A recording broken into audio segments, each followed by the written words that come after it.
പ്രതിപക്ഷ നേതാവ് രാഹുൽ ഗാന്ധി ഇന്ന് നടത്തിയ പത്രസമ്മേളനത്തിൻ്റെ തത്സമയ സംപ്രേഷണം കണ്ടു കഴിഞ്ഞപ്പോൾ അസാധാരണമായ ഒരു ഞെട്ടലും ഭയപ്പെടുത്തുന്ന മരവിപ്പുമാണ് ഉണ്ടായത്. ഇതൊരു വ്യക്തിയുടെ അനുഭവമല്ല, ഈ രാജ്യത്തിൻ്റെ മുഴുവൻ, ഇന്ത്യയുടെ മുഴുവൻ അനുഭവമാണ്. ഹരിയാന നിയമസഭാ തെരഞ്ഞെടുപ്പിൽ നടന്ന വോട്ട് കൊള്ളയെക്കുറിച്ച് അത്രയ്ക്ക് പേടിപ്പിക്കുന്ന വിവരങ്ങൾ, സത്യങ്ങളാണ് അദ്ദേഹം ഇന്ന് വെളിപ്പെടുത്തിയത്. രാജ്യത്തിന്റെ ജനാധിപത്യ മനസ്സിന് അത് ഒരിക്കലും ഉണ്ടായിട്ടില്ലാത്ത രീതിയിലുള്ള ആഘാതമാണ് ഏൽപ്പിച്ചിരിക്കുന്നത്.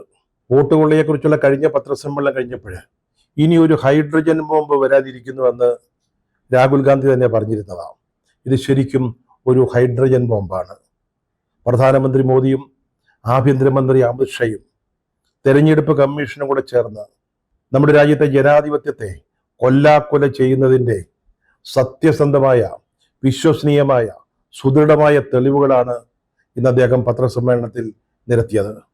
ഇങ്ങനെയാണ് നമ്മുടെ രാജ്യത്ത് തെരഞ്ഞെടുപ്പുകൾ നടക്കുന്നതെങ്കിൽ, ഇതാണ് രാജ്യത്തിന് സംഭവിക്കാൻ പോകുന്നതെങ്കിൽ, നമ്മുടെ ജനാധിപത്യത്തിൻ്റെ ഭാവി അങ്ങേയറ്റം ഭയപ്പെടുത്തുന്നതായിരിക്കും. യാതൊരു സംശയവും വേണ്ട. ഇവരെല്ലാവരും കൂടെ ചേർന്ന് നമ്മുടെ ജനാധിപത്യത്തെ 6 അടി മണ്ണിൽ കുഴിച്ചു മൂടുന്ന കാര്യത്തിൽ ആരും സംശയിക്കേണ്ട കാര്യമില്ല.